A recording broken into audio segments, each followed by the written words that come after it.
Hi, I'm Scott Whittle, and today I'd like to take you on a walkthrough of the Warbler Guide app for iPhone. So here I am with my iPhone, and I have the Warbler Guide icon, which I'm going to tap, and this is the opening screen for the Warbler Guide. You can see it actually shows you lots of birds that you can scroll through, and these are all the warblers for North America. These are unfiltered, so you can just look at all the warblers you might see in the United States. If I'd like to filter them, I can actually use the menu button in the upper left corner.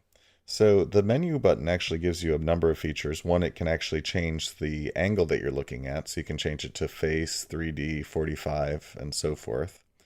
It also allows you to filter the birds you're looking at by season. So you might just, if it's the spring, summer, you might just tap spring, summer, or fall, winter. And then if I tap that again, it turns everything off, and now I'm seeing all the birds for the year again. So let's do spring, summer. And then by location, I can actually look at where I am in the country and filter it that way. I'm in the Northeast, so I can tap that, or I could tap it for Northwest, Southwest, or Southeast. And if I tap a highlighted area again, it turns it off, and now I'm looking at all the birds in the United States again. So let's do Northeast. And then we go to order, and you can actually sort by color grouping, and that's what we recommend if you're visually trying to find a bird, because it puts all the birds in order by the yellow birds are in one area, the brown are in another, so if you're trying to identify a bird visually, that's helpful.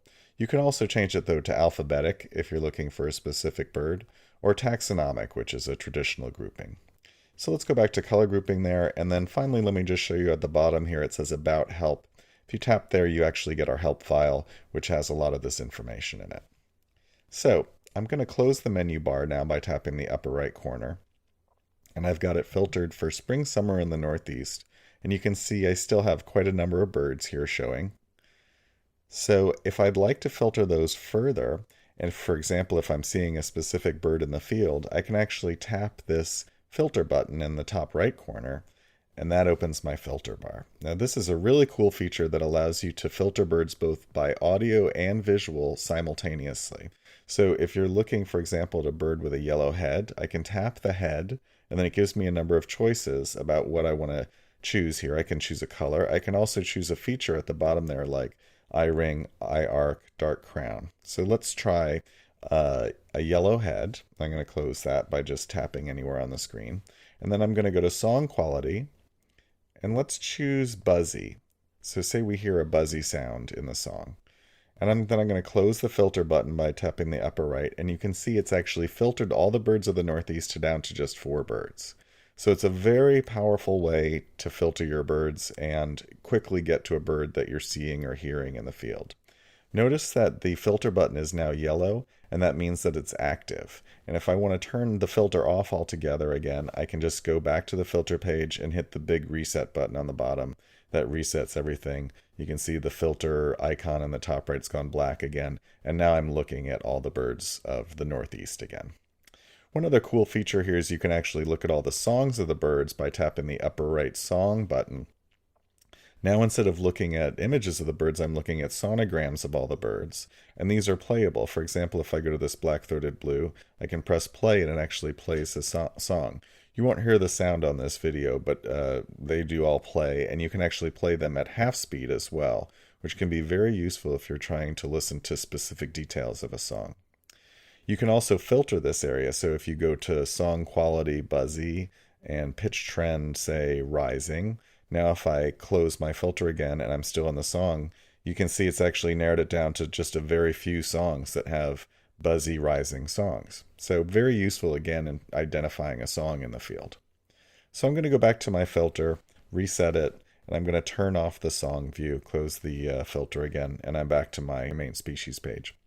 So one other thing I can do here that's useful is next to each bird, there's actually a little musical icon, and if I tap that, it actually brings up all the songs for that bird. And I can play again any of those songs. It shows me the sonogram. If I tap the upper right caret there, it actually gives me more information on that specific song. So a lot of information there and a really good way to quickly check out the songs of a bird. Now, if I want to get into more detail about a bird, I can actually tap any one of these species. So let's tap redstart. I'm going to tap American redstart in the upper left corner, and I'm going to see the species account page for that bird. And it immediately brings up the comparison species underneath it. And we think that's important because if you're looking at a bird and you're not sure what it is, it's great to be able to bring it up with all the species that you might confuse it with right on the same page. In this case, we actually have 3 birds that you might compare with American redstart that could be mistaken for it in this adult male form. So say we want to check it against Blackburnian warbler. I can actually just tap Blackburnian warbler right below it, and it'll bring the 2 birds up in 2-bird view, which actually gives you a nice close comparison. And I can actually swipe through these views. So I'm swiping left right now, and it lets me look at all the different views of the bird. Now this brings us to a really cool feature of this app, which is the 3D bird. So I'm on 3D view right now, and you can see a little 3D icon has appeared in the upper right. If I tap that, I now have a 3D view that I can rotate and look at from any angle. So I'm looking at the underside or the front, and this is so useful when you're looking in the field at a bird and you need to look at it at the angle you're seeing it at. So maybe you're just seeing the bird looking like that.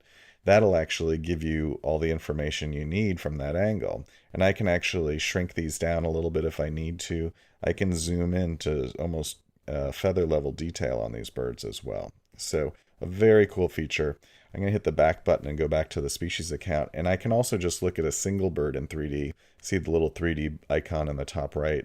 If I tap that, now I'm actually looking at that bird alone in the 3D view. So a really neat aspect of the app. If you scroll down here beneath the bird in the species account, you actually have other pieces of information. There's an overview, which shows you, very similar to our book, 3 views of the bird with useful ID points next to it. All the icons in the top, which actually give you quick views of information about the bird. You have the song view, which actually shows you all the songs. And what's useful in the species account is now if I tap, for example, type A2, you'll see something appeared at the bottom there called similar songs. And these are all the confusion songs for that song. So if I hear a song that I think is that redstart song, it shows me all the other ones that I think it might be, and I can actually tap those quickly and listen to them and see the sonograms. So really useful to quickly compare songs. Here's photos, which actually just has a bunch of additional photos from the book, which give you more information about behavior and identification. And we have aging and sexing information in the app, so you can use that to identify the bird's age and sex. And finally, we have maps, which actually show you the migration route for this bird in spring and fall. So we've looked at the species account, and I'm just going to go back to the main page again. One thing about looking at the views, by the way, is you can actually swipe through these. So you don't have to actually open the menu to see different views. And we also have these undertale views, which are very useful as well. So that's an overview of the app, and hopefully it's a useful tool for the field for identifying birds that you're seeing or hearing. And it's a great way to actually carry the Warbler Guide in your pocket. I hope you've enjoyed this walkthrough of the Warbler Guide app for iPhone, and happy warbling!